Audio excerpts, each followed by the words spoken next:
आमीन। वो फल है क्या? देखिएगा गलातियों के नाम पर रसूल का खत उसका 5वां बाब उसकी 22वीं और 23वीं आयत, यहाँ पर लिखा है मगर रूह का फल मोहब्बत। सबसे पहले हमारी जिंदगी के अंदर मोहब्बत का होना बहुत ही ज्यादा लाजिम है।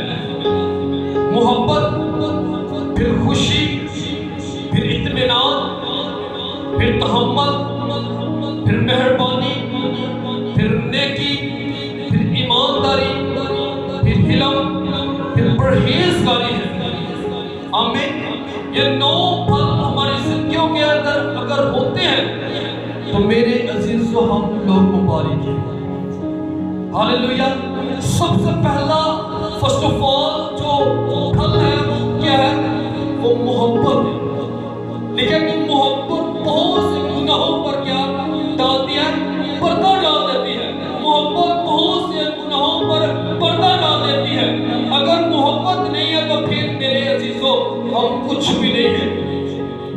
अगर हम फरिश्तों की जुबानें बोले और रात में उसे मोहब्बत ना रखे तो खुदा का कलाम ये बयान करता है कि हम ठंडरातन पीतल और छलछलाती छाछ है। फर्स्ट ऑफ ऑल मोहब्बत का हम सबके जिंदगियों के अंदर होना बहुत ज्यादा लाजिम। अगर हम खुदा को मानने वाले हैं, हम खुदा के कलाम के मुताबिक अपनी जिंदगियों को गुजारने वाले हैं, अगर हम खुदा के कलाम के मुताबिक चल रहे हैं तो फिर मेरे अजीजों ये फल हमारी जिंदगियों के अंदर नजर आना चाहिए। हालेलुया। हमारी जिंदगियों के अंदर ये फल नजर आना चाहिए।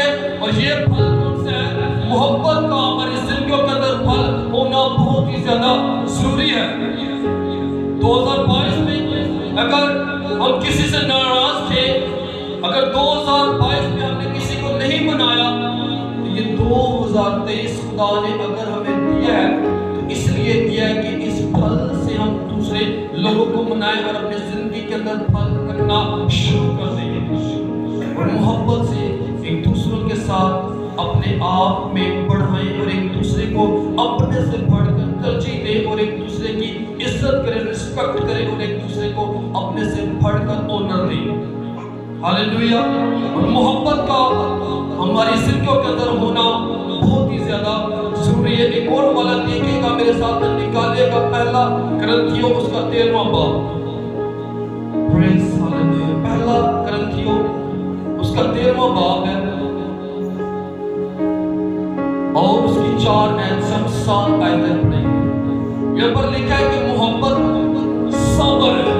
आमीन। मोहब्बत का अगर हमारी जिंदगियों के अंदर फल होगा तो मेरे अजीजों सब्र होंगे। सब्र से मुराद है कि सब्र करने वाले होंगे। अगर हमारे साथ कोई शख्स गलत भी कर जाएगा, अगर हमारे साथ कोई शख्स नाइंसाफी भी कर जाएगा, अगर हमारे साथ अच्छा सलूक नहीं भी करेगा, अगर हम साबिर हैं यानी कि सब्र करने वाले हैं तो मेरे अजीजों हम लोग ब्लेस हैं। हालेलुया। हम लोग ब्लेस हैं खुदा के कलाम के मुताबिक। तो मोहब्बत क्या है जी? सब्र है। मोहब्बत मेहरबान है। हालेलुया। मोहब्बत क्या है जी? मेहरबान है। मोहब्बत हसद नहीं करती, मोहब्बत शकी नहीं मारती, मोहब्बत भूलती नहीं है, नज़ेबा काम नहीं करती, अपनी बेहतरी नहीं चाहती।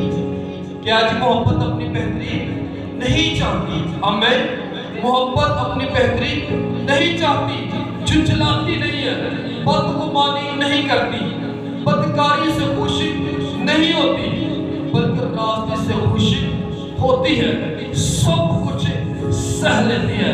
ये मोहब्बत और ये फल है। हमें सब कुछ सह लेती है, सब कुछ यकीन करती है, सब बातों की उम्मीद रखती है, सब बातों की बर्दाश्त करती है।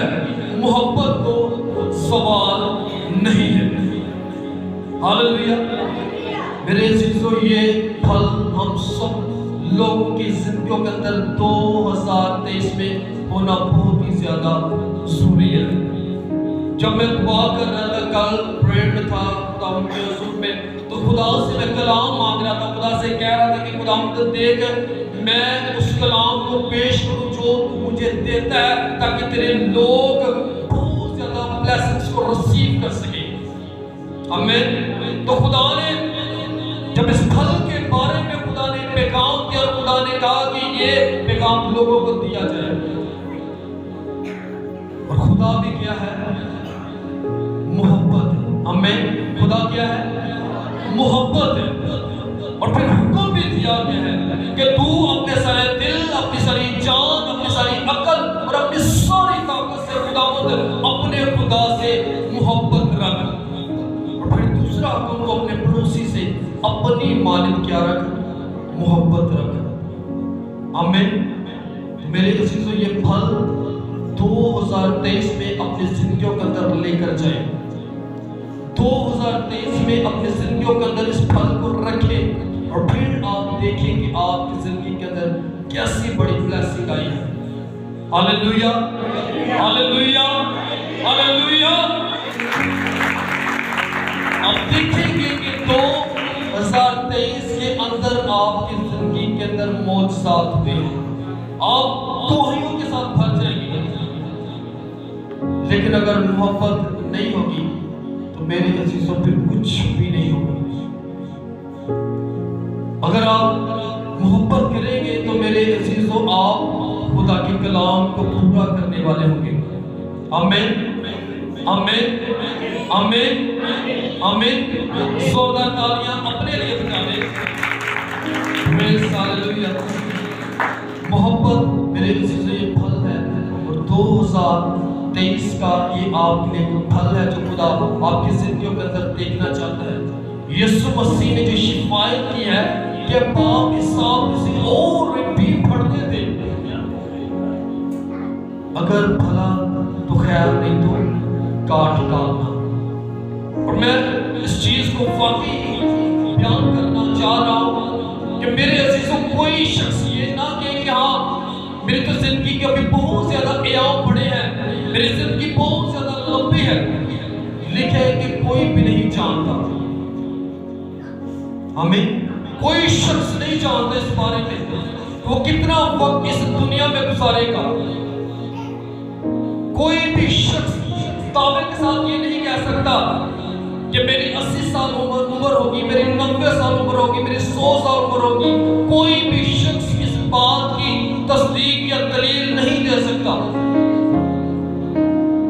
क्योंकि सिर्फ और सिर्फ खुदा ने अपने पास ये इख्तियार रखा। और खुदा जानता है कि किस शख्स को मैंने कितना वक्त देना है, और कितना वक्त दिया हुआ है, और कितना वक्त वो इस रोए जमीन पर गुजारेगा। तो लाजिम है कि हम अपनी जिंदगी पर गौर करते हुए अपनी जिंदगी पर गौर करें, और हर रोज इस बात के लिए अपने आप को ढंढोले, झंझोले कि हमने खुदा के कलाम को ज्यादा से ज्यादा लेना है, खुदा के साथ ज्यादा से ज्यादा वक्त गुजारना है, और इस फल को अपने जिंदगी के अंदर रखना है। खुदा मुझे और आपके इस कलाम की बस बड़ी बरकत दे। आमीन।